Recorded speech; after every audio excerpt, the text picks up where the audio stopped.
What I'd like for you to do right now, I want you to think about your dream, because I'm in a room full of dreamers. Think about your dream right now. I want you to think about it and envision it. Now, ladies and gentlemen, let me share something with you. I do not believe that any of us have dreams that were not given to us for the purpose of accomplishing those particular dreams. And I want to share something with you that has changed my life. I started out, as was indicated by Jack, it's very humble beginnings. I don't know what that dream is that you have. I don't care how far-fetched it might appear to be. I don't care how disappointing it might have been as you've been working toward that dream. But here's what I know, that that dream that you're holding in your mind, that it's possible. Let's say that together, please. It's possible. See, sometimes we can't say, I can do that.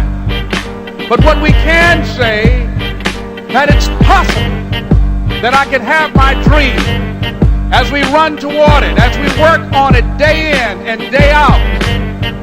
No one, ladies and gentlemen, could have convinced me when I started out just over 6 years ago, working on my dream. And I want you to think about whatever your dream is, because I was willing to take a chance. And most people won't do that. Most of the people that you talk to try and bring them into the business, these are not risk takers. Most people have done all that they're ever going to do. They raise a family, they earn a living, and then they die. But people who are running toward their dreams, life has a special kind of meaning. No matter your life circumstances, no matter what has happened to you prior to this very moment, no matter what anybody has ever said to you that you couldn't do anything, you have infinite possibility within you. And it is for you to know that, because there is this divine essence that creates worlds, whatever we want to call it. God, the love of the universe, or the sacred sense of the source that is lying at this very moment, deep within inside of all of us. It's the same thing that breathes us, it's the same thing that wakes us up in the morning. It's the same thing that beats our heart and pumps blood through all of our vessels.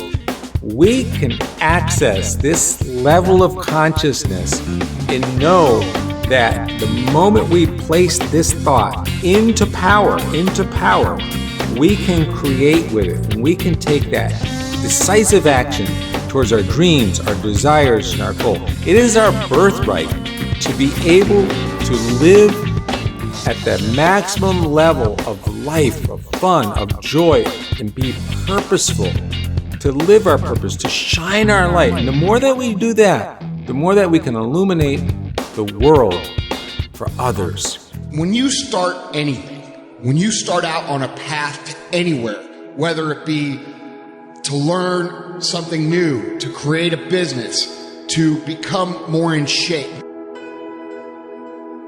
the first step, the first day, the first minute, you're excited. You're like, yeah, I'm going to do this. I'm going to kick ass, right? And the next day comes and you're like, man, this is a little tougher. And then you take another step and another step. And maybe you get to Thursday or Friday and you're like, this is pretty hard, man.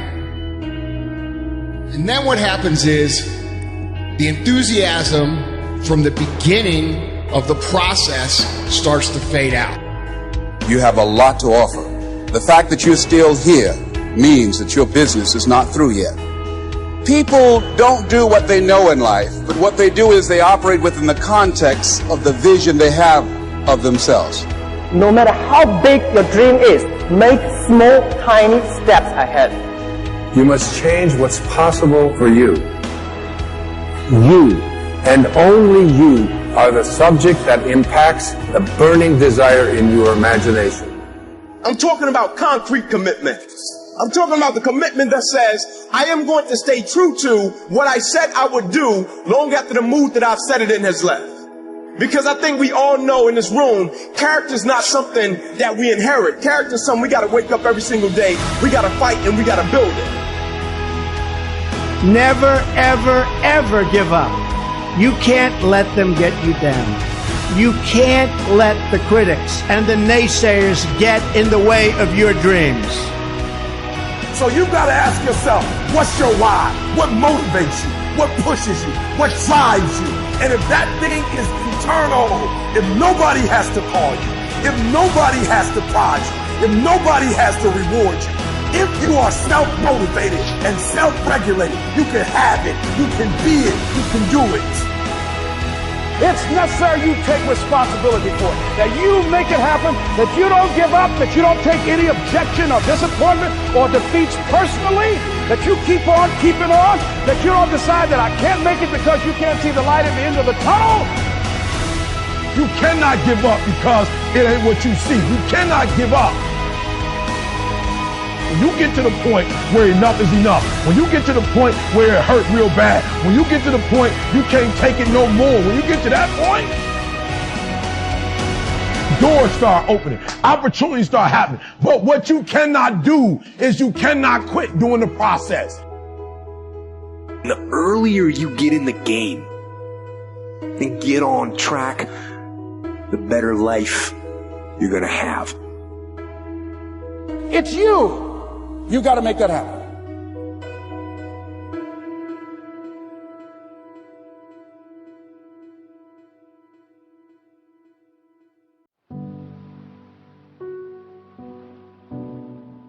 The first step before anybody else in the world believes it is you have to believe it. There's no reason to have a plan B because it distracts from plan A. I want to represent an idea. I want to represent possibilities. I want to represent the idea that you really can make what you want. One of my favorite books is The Alchemist, Paulo Coelho. And I just believe that. I believe that I can create whatever I want to create.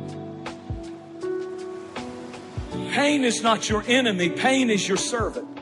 And pain is telling you that there's a problem here and you need to get it fixed. You need to drag it out of the dark and you need to deal with this, and you have to decide enough is enough. It's time for a new direction. It's time to say that's it. Turn to somebody and say that's it. Passivity is a spirit and it'll kill you. It'll kill your relationships. It'll kill your home. It'll kill your marriage. If we just sit back and do nothing, it'll kill you. There's a redemptive power that making a choice has, rather than feeling like you're at effect to all the things that are happening. Make a choice. Like, you just decide what it's going to be, who you're going to be, how you're going to do it. Just decide. And then from that point, the universe is going to get out your way. Most people dabble in a million things, they master nothing, and they wonder why they're unfulfilled. In people's lives, there's only maybe half dozen, 7, 8 categories that really matter. Most people, they major in minor things. They focus on stuff that doesn't matter. They know more about this celebrity going in and out of rehab than they do about their own personal development. So if I had no other message to offer your viewers, and you let me give it to them right now, I'll tell you what I believe. I believe our lives are controlled by one force. Your brain is divided into 2 halves. Each half of your brain has millions of factory workers on each side. At the forefront of each one of those factories is a forming positive, and you got forming negative. You're the boss of the factory. You wake up in the morning and you say, man, I don't feel myself today. Forming negative hears that. He said, hey, the boss just woke up and said he's having a bad day today. Let's get to work. And your day starts tumbling into what you ordered. You could wake up in the morning and you say, you know what? Today is going to be a great day today. Man, thank you, Lord, for waking me up this morning. Forming positive turns around and goes, Steve's having a great day today. He's expecting some wonderful things to happen. And man, let's get it going. And they start manufacturing thoughts. You have got to change the way you think. It is the whole determining factor of where you go in life. This is the truth, is that so many of us say that we want to change, but many of us are unwilling to pay the price to change. And really, all of change comes from not focusing on what you can't control. It comes from focusing on what you can control. All of change has a price tag attached to it. That today, each and every one of us, we have to count the cost. Do we actually want to change? Are we willing to pay the price for change? Winter comes after fall. Night comes after day. Difficulty follows opportunity. Recession always comes after expansion. It's been the rhythm of life for the last 6,000 years of recorded history. So the winters are going to come. The winter of sickness, the winter of disappointment, the winter of devastation, social winters, economic winters, personal winters when your heart is smashed in 1,000 pieces and the nights are unusually long. It's simply called wintertime. But the winters are inevitable. So it has been for the last 6,500 years recorded history. You say, well, Mr. Rohn, what can I do about the winters of life? The most important decision you can make above any on the face of the earth is deciding that no matter what happens in your life, no matter what happens, you're going to live in a beautiful state. Life is short. We don't know how short it's going to be. But if you only had a week to live, I bet you wouldn't allow yourself to suffer over a little crap that makes you crazy normally. I think you would probably spend time with those you love. You would do what you love. You'd take awe in a sunset. You'd smell the air. You would take in everything in those final moments that you possibly do. So my thing is, why wait? Right? Why wait? Why not just decide that if I start to suffer, I know the solution, because suffering is me obsessing about me. You might say, it's not me, I'm worried about my kids because they're not doing well. No, you're worried that you haven't done enough for your kids. It's about you still, right? Yes. You know, you're worried about what was done or what you should have done or what shouldn't have done. And you can end that in an instant by becoming aware of it and saying, I have made the most important decision of all. Right. I'm going to live in a beautiful state. You know, there are many influences on us. One is the influence of the past. Some people are always pulled back by the past. Some people are always pulled aside by the distractions. But here's what's powerful. If you have a list of high purpose in your life, it pulls you toward the future. And the more powerful the purpose is, the stronger it pulls. And here's the other great advantage if you have purpose for the future. It pulls you through all kinds of challenges and all kinds of difficulties. If you don't have these strong purposes for the future, it's easy to get swallowed by a bad day.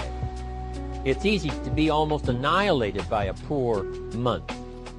And it's easy sometimes to almost disappear beneath the waves of a year that goes backwards if you don't have something to pull you beyond that year. So if you want something to pull you through all kinds of challenges, all kinds of difficulties, and things that come at you, you got to have something on out there, beyond today, beyond next week, beyond next month, beyond this year, that pulls you into the future. And the clearer it is, the stronger it pulls. The more dynamic it is, the more it affects your life, your spirit, your heart, your soul.